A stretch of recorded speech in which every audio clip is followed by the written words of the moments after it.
Today, we're going to teach you stress management techniques by going to some of the busiest areas of New York. We'll go to one of the world's top 10 most visited tourist attractions, an Instagram famous pastry shop, the most visited park in the country, and more. Our route will take us all around Manhattan. We'll start at Grand Central, work our way up to Central Park, and finally, finish off at Times Square.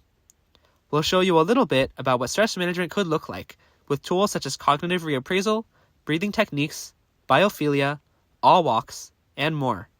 So we are off. We are officially on the train, and because this is the first day of filming, I am feeling very nervous. But this is actually a great opportunity to demonstrate kind of our first technique, which is actually a cognitive reappraisal technique where we're going to reframe our anxiety as excitement. And so when you think about it on a physiological level, excitement feels very similar to anxiety in that you have an increased heart rate, you have a sympathetic nervous system activating, you have kind of increased breathing and adrenaline. So when you can reframe it as a congruent kind of emotion, you're able to switch to an opportunity mindset, and that will help you improve your performance. And a study by Alison Brooks from Harvard Business School actually investigated this and showed that this actually can work in situations like singing and public speaking. And another reason this works so well is because a lot of what ends up happening is that the original trigger might be gone, but now you're afraid of the fear and the anxiety and the panic itself. And so reframing it as excitement helps to transform into something more positive while still being congruent to how it feels. So as I'm walking through Grand Central, I just wanted to make one quick note about cognitive reappraisal that I think is really important. So I mentioned before that you can kind of reappraise anxiety as excitement, but I just want to highlight how important it is that there is arousal congruence here, that the emotion you're reappraising matches the kind of emotion you're kind of feeling underneath. And this is really important because in certain psychodynamic circles, it's actually understood that a lot of anxiety comes from us kind of trying to suppress our emotions, trying to avoid them, not feeling them fully, not processing them in kind of a productive way. And that actually emotional suppression itself creates a lot of anxiety. And so this concept is really important for a few reasons.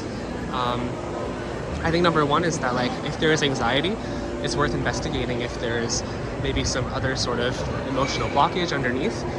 And number two, that at least for me, so there's a song called Marconi Weightless, which I believe goes from 60 beats per minute to 50 beats per minute.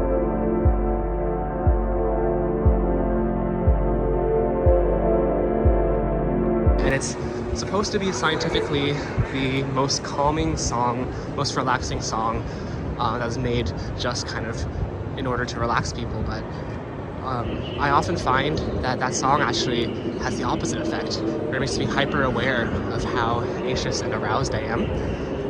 And that for me, what often works a lot better is actually finding a song that matches my current emotional and arousal state, kind of my energy level, and also just any sort of feelings I have underneath. And I find that actually listening to something that matches that can actually be a lot more relaxing. So shortly after this, we met up at Grand Central and made our way to Dominic Ansel Workshop, which has become famous lately on social media for their hot chocolate and their pastries.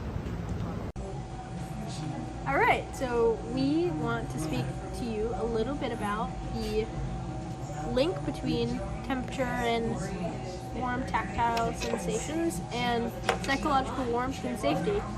So there was a study done that's currently in the National Library of Medicine as of 2009 that tells us a little bit about how physical warmth promotes interpersonal warmth. So the study in particular had participants rank a conversational partner based on whether that participant was holding a hot cup of coffee or a cold cup of coffee at the time of conversation.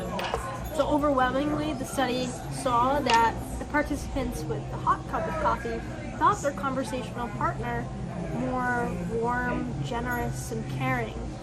So generally, we can apply this to situations that might be perceived as a little bit stressful.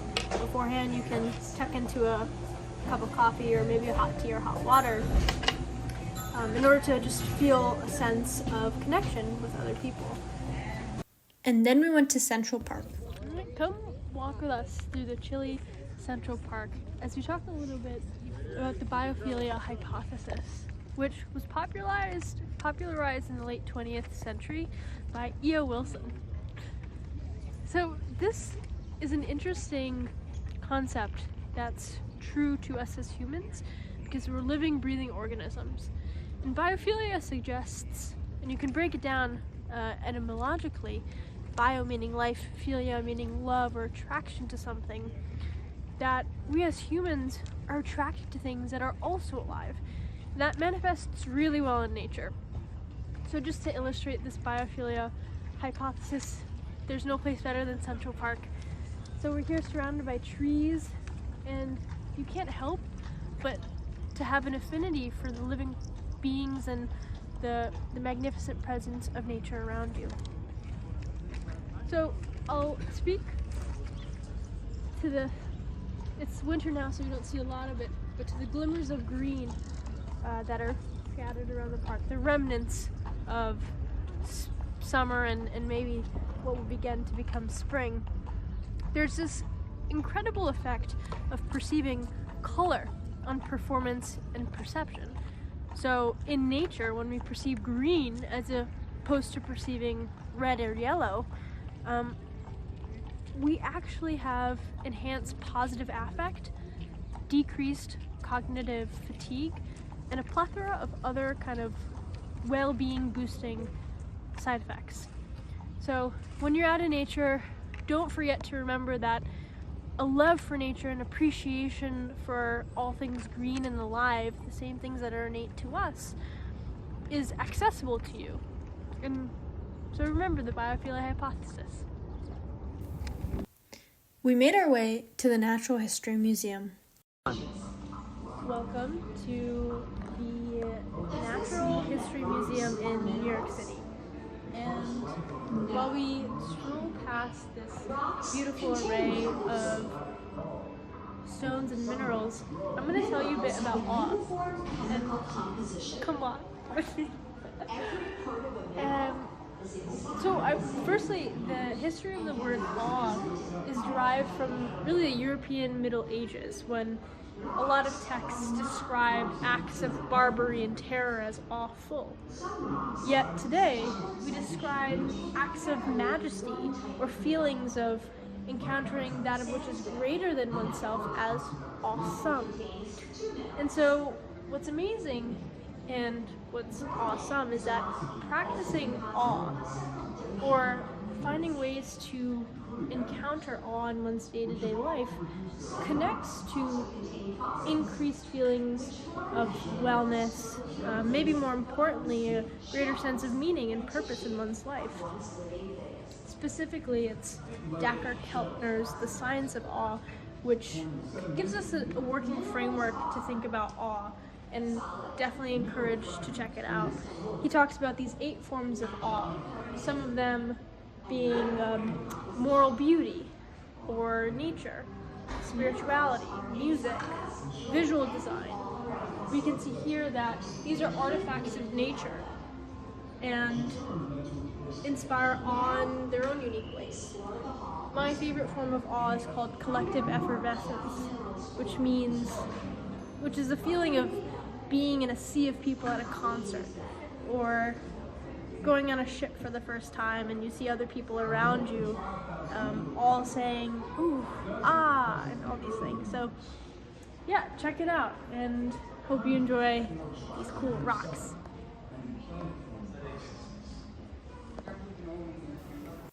We walked to Columbus Circle. So here we are in the Whole Foods and bustling Columbus Circle, and what we're going to demonstrate here is kind of grounding techniques. And what grounding is basically an attempt to get out of your head, out of your default mode network, and into kind of the physical world around you and disrupt anxiety-provoking thoughts. And you can do this anywhere, even in a Whole Foods like this. So the first technique is going to be called 5, 4, 3, 2, 1.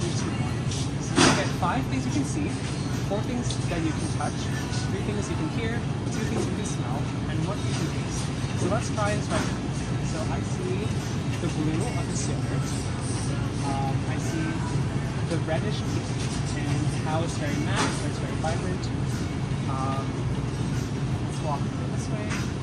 I see kind of the sloppiness of the shapes. I see kind of the very deep, rich red of the pomegranate seeds. And finally, I see kind of the smoothness of this box color right here. Now, 4 things you can touch. You don't want to, you don't want to cause any sort of disruption, but you can kind of feel the rim and how it feels kind of sharp, but also very smooth and very precision powder. You can feel the kind of almost powderiness of the plastic bag and really pay attention to how that feels. The kind of cardboard box and how it's very smooth. And almost your finger glides on top of it. And finally, the lightness of this opium. 3 things we hear. I hear the music up above. I hear some people around me talking and discussing what they want to buy. And I hear the movement of these shopping carts, kind of how they kind of roll on the ground. 2 things. The smell will be a little bit more difficult. I smell ever so slightly the scent of the blueberry almond coming from the container. And I smell kind of the crispness and coldness in this area. And nothing I taste, we can't do that here. Yeah. So that's our first grounding technique. Other techniques include mindful walking, where you really pay attention to how it feels to walk and how kind of the weight shifts on your feet. And also a cold water plunge, whether it's full body or just putting your hands in ice water, that can also help you break out the default mode network and reduce your stress levels. So, kind of showing you how you can do this anywhere, and thanks for watching. We finished our journey at the Times Square. So here we are in Times Square, and in a place as crowded, as stressful as Times Square, sometimes you just need an in-the-moment sort of way to reset and to kind of reduce your stress levels. So here we're going to go over 3 breathing techniques. The first is called the physiological sigh. So what it is you breathe in again, and you exhale very, very slowly. So we're going to try that.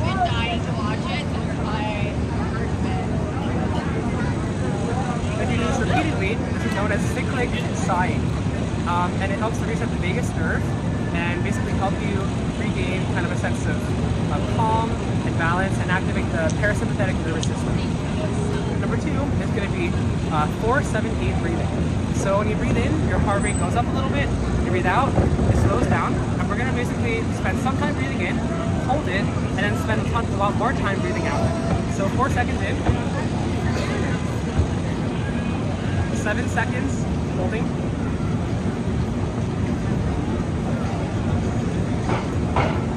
and 8 seconds out.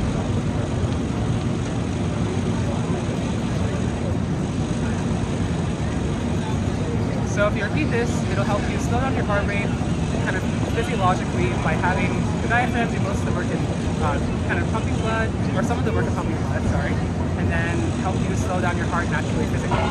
Now the final breathing method is going to be called box breathing.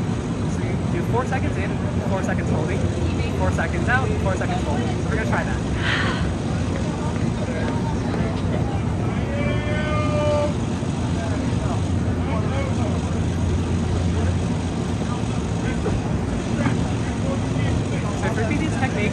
Even in a place like Times Square, it can regain some sense of calm and help you navigate challenges without kind of needing to be in fight or flight mode as much. Thank you. Yay! Through our New York City adventuring, we covered terrain on 6 different stress relief techniques. First, the anxiety to opportunity mindset. Second, the utility of physical warmth. The comfort of interconnectedness with life. Inspiration and greater purpose through leveraging awe.